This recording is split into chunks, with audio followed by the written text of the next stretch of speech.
Shalom, anak-anak yang Ibu banggakan. Berjumpa kembali dengan saya, Ibu S. Purba, pada materi pelajaran Kondisi Alam Indonesia. Adapun tujuan pembelajaran adalah 1. Siswa dapat menjelaskan kondisi geologi Indonesia. 2. Siswa dapat menjelaskan bentuk muka bumi Indonesia. Ini buku yang digunakan halaman 51-66. Gambar apakah yang kalian lihat di sini? Ya, benar, gunung meletus. Baru-baru ini, peristiwa gunung meletus terjadi di dekat daerah tempat tinggal kita, yaitu Gunung Sinabung meletus. Mari kita simak videonya sebagai berikut. Yang juga jadi sorotan siang ini, saudara, aktivitas Gunung Api Sinabung di Kabupaten Karo, Sumatera Utara kembali tinggi. Bahkan Pusat Vulkanologi Mitigasi Bencana Geologi (PVMBG) Gunung Sinabung mencatat hingga Kamis pagi tadi erupsi terjadi sebanyak 3 kali. Siang ini Gunung Api Sinabung masih tertutup kabut tebal. Sesekali tampak abu berwarna coklat membumbung tinggi dari puncak gunung. PVMBG Gunung Sinabung mencatat sejak pukul 00 waktu Indonesia Barat hingga pagi tadi telah terjadi 3 kali erupsi dengan tinggi kolom abu vulkanik mencapai 2.000 meter. Hingga kini Gunung Sinabung masih berstatus siaga atau level 3. Warga diimbau untuk tidak beraktivitas di zona merah. Mengapa di negara kita terdapat banyak gunung api yang bisa meletus kapan saja? Simak video pembelajaran berikut ini.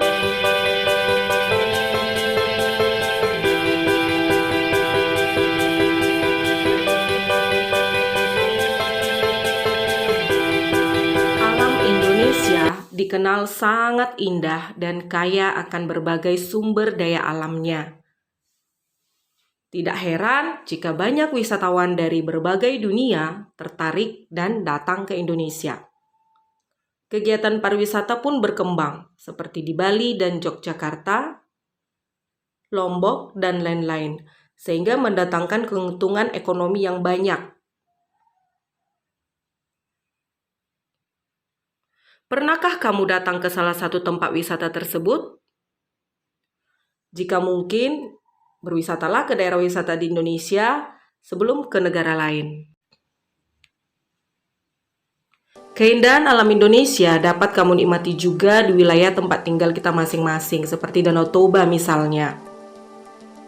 Lihatlah indahnya pemandangan yang Tuhan telah berikan kepada kita semua. Berupa hutan, sungai, danau, gunung, dan pegunungan yang mempesona. Ingatlah, keindahan itu tidak semua negara yang memilikinya. Banyak negara yang sebagian wilayahnya hanya berupa padang pasir, hamparan lapisan es, padang rumput, dan lain-lain. Keadaan alam Indonesia dapat dikelompokkan menjadi 2 bagian, yaitu keadaan fisik wilayah dan keadaan flora dan fauna. Keadaan fisik wilayah diantaranya terdiri dari keadaan iklim dan keadaan bentuk permukaan bumi. Nanti itu akan menentukan jenis tanahnya, sementara keadaan flora dan fauna menyangkut jenis keragaman dan sebarannya.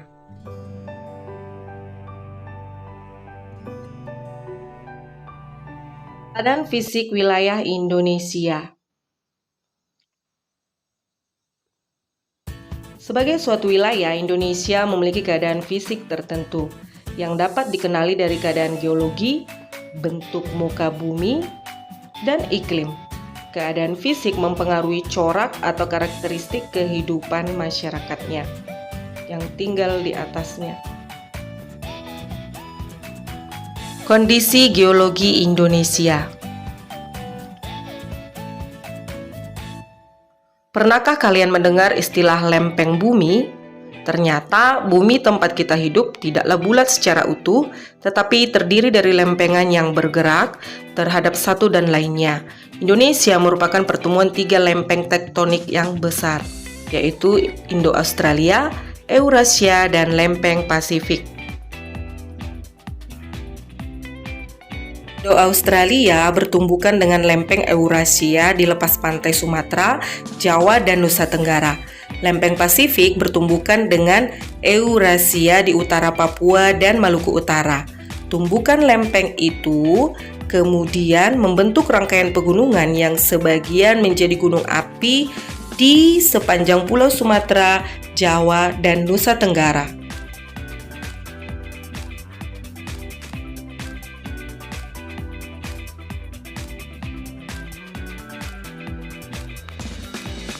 Selain terbentuk pegunungan dan gunung api, tumbukan antar lempeng juga menghasilkan fenomena gempa bumi.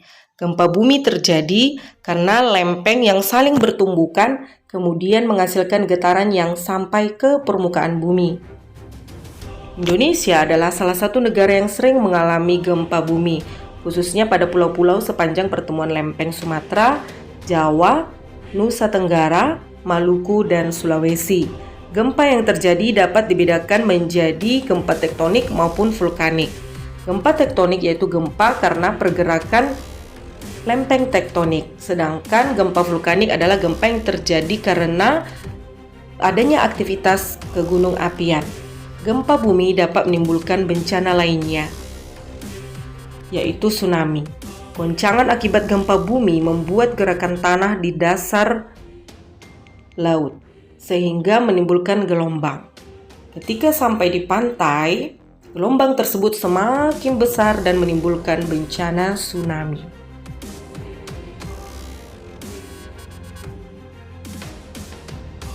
Selain gempa bumi, Indonesia juga rawan akan bencana letusan gunung api. Gunung berapi adalah lubang kepundan atau rekahan dalam kerak bumi, tempat keluarnya cairan magma atau gas atau cairan lainnya ke permukaan bumi. Ciri gunung berapi adalah adanya kawah atau rekahan. Sewaktu-waktu gunung berapi tersebut dapat meletus. Sebagian gunung yang ada di Indonesia merupakan gunung berapi yang aktif. Ciri gunung berapi yang aktif adalah adanya aktivitas kegunung apian, seperti semburan gas, asap, dan material dari dalam gunung berapi. Di Indonesia, sebagian besar gunung berapi tersebar di sepanjang Pulau Sumatera, contohnya Gunung Sinabung ya, kemudian Jawa dan Nusa Tenggara. Juga ditemui di Pulau Sulawesi dan Maluku. Beberapa gunung berapi di Nusantara sangat terkenal di dunia karena letusannya yang sangat dahsyat, yaitu Gunung Berapi Tambora dan Krakatau.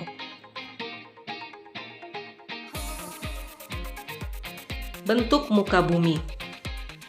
Indonesia terdiri dari belasan ribu pulau, baik yang besar maupun yang berukuran kecil. Jumlah pulaunya mencapai 13.466 buah. Wilayah Indonesia mencapai 5.180.053 km persegi.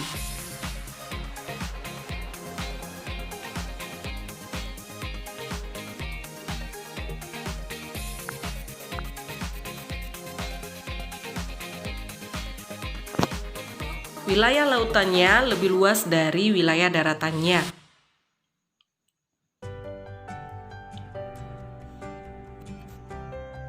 Jika kamu perhatikan keadaan pulau-pulau di Indonesia, tampak adanya keragaman bentuk muka bumi. Bentuk muka bumi Indonesia dapat dibedakan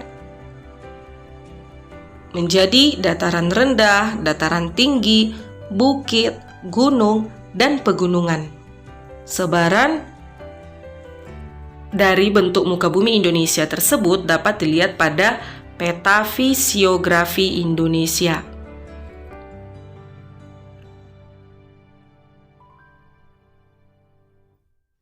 Pada peta fisiografi tampak sebaran bentuk muka bumi Indonesia dari mulai dataran rendah sampai pegunungan. Untuk membacanya, perhatikan legenda atau keterangan peta.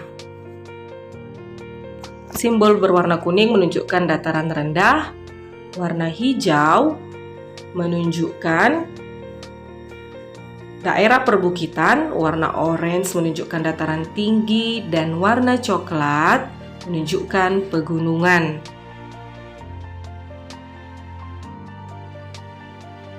Kondisi iklim Indonesia. Indonesia berada pada wilayah tropis. Apakah ciri-ciri daerah yang beriklim tropis? Ya, suhu udara yang tinggi sepanjang tahun sekitar 27 derajat Celcius. Tidak ada perbedaan yang jauh antara suhu pada musim hujan dan musim kemarau, sehingga kondisi ini berbeda dengan daerah lintang sedang yang suhunya berbeda sangat jauh antara musim dingin dengan musim panas.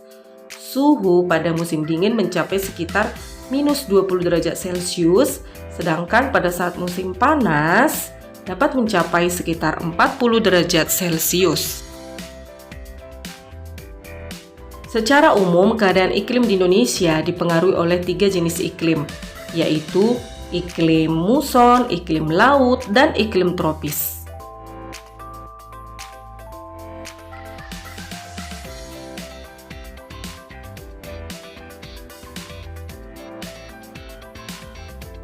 Satu, iklim musim dipengaruhi oleh angin musim yang berubah-ubah setiap periode waktu tertentu, biasanya 6 bulan.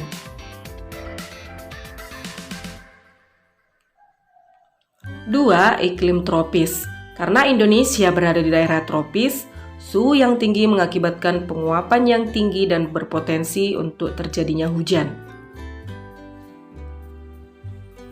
3. Iklim laut, yaitu Indonesia memiliki wilayah laut yang luas sehingga banyak menimbulkan penguapan dan akhirnya mengakibatkan terjadinya hujan.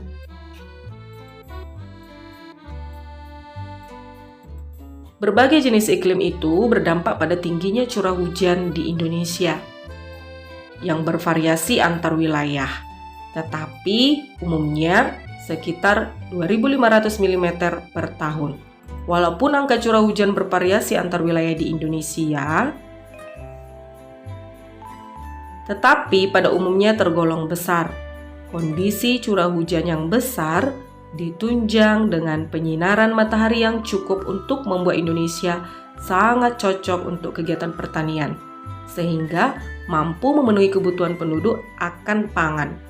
Hal menarik lainnya adalah terjadinya angin muson, yaitu angin yang terjadi karena adanya perbedaan tekanan udara antara samudera dan benua. Pada saat lautan atau samudera menerima penyinaran matahari, maka diperlukan waktu yang lebih lama untuk memanaskan lautan. Sementara itu, daratan lebih cepat menerima panas. Akibatnya, lautan bertekanan lebih tinggi dibandingkan dengan daratan. Bergeraklah udara dari lautan ke daratan. Pada saat musim hujan sekitar Oktober sampai April, angin muson yang bergerak dari Samudra Pasifik menuju wilayah Indonesia dibelokkan oleh gaya Coriolis, sehingga berubah arahnya menjadi angin barat atau disebut angin muson barat. Pada saat bergerak menuju wilayah Indonesia, angin muson dari Samudra Pasifik telah membawa banyak uap air, sehingga diturunkan sebagai hujan di Indonesia.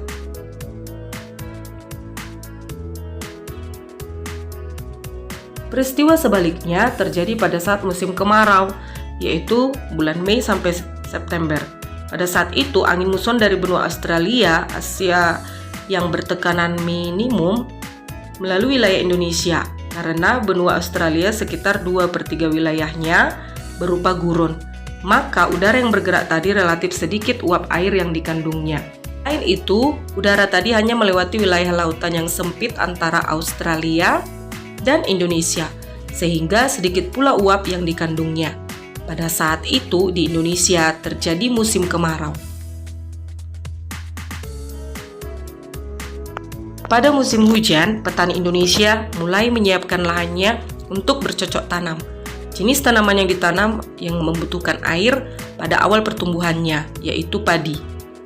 Sementara itu, nelayan Indonesia justru mengurangi frekuensi melaut, karena biasanya sering terjadi cuaca buruk dan gelombang laut. cukup besar sehingga membahayakan mereka. Ikan juga lebih sulit ditangkap, sehingga terjadi kelangkaan pasokan ikan, akibatnya harga ikan lebih mahal dari biasanya.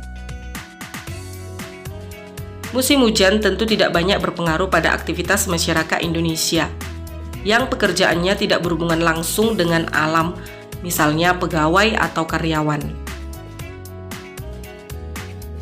Pada saat musim kemarau, sebagian petani terpaksa membiarkan lahannya tidak ditanami karena tidak adanya pasokan air.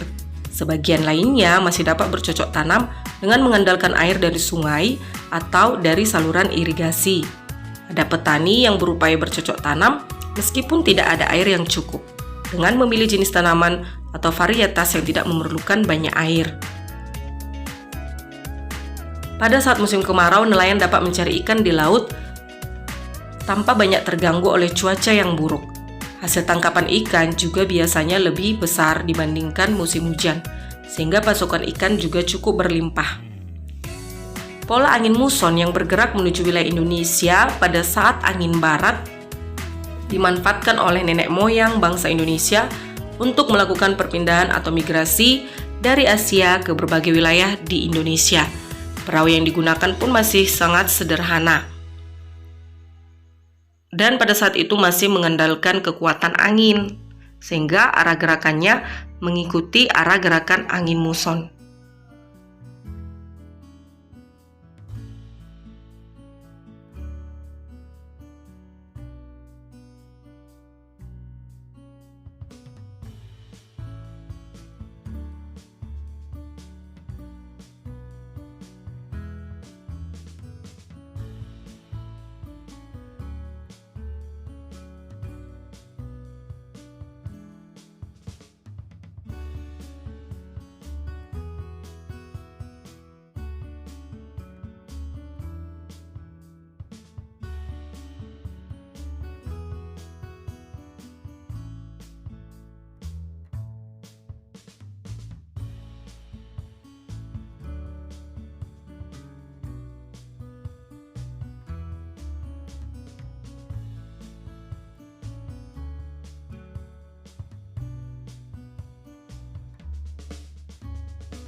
Sebaran curah hujan di Indonesia secara keseluruhan dapat dilihat pada peta.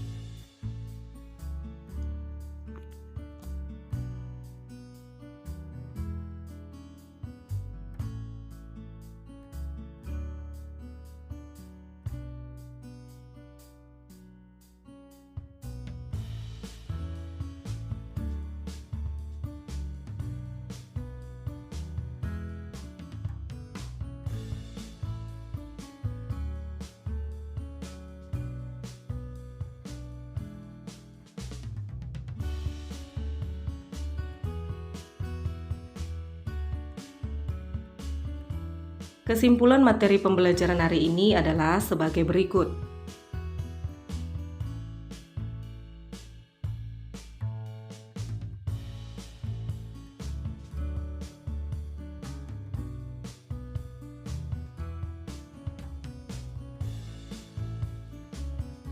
Tugas, kerjakan halaman 57 di buku latihanmu.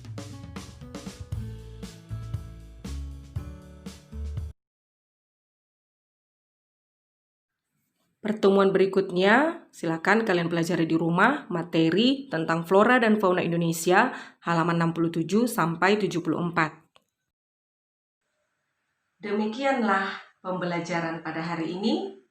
Semoga kalian senang dan sungguh-sungguh mempelajarinya dengan baik. Ingat, jaga kesehatan, selalu semangat, dan disiplin dalam mengerjakan tugas. Sekian dan terima kasih. Tuhan Yesus memberkati.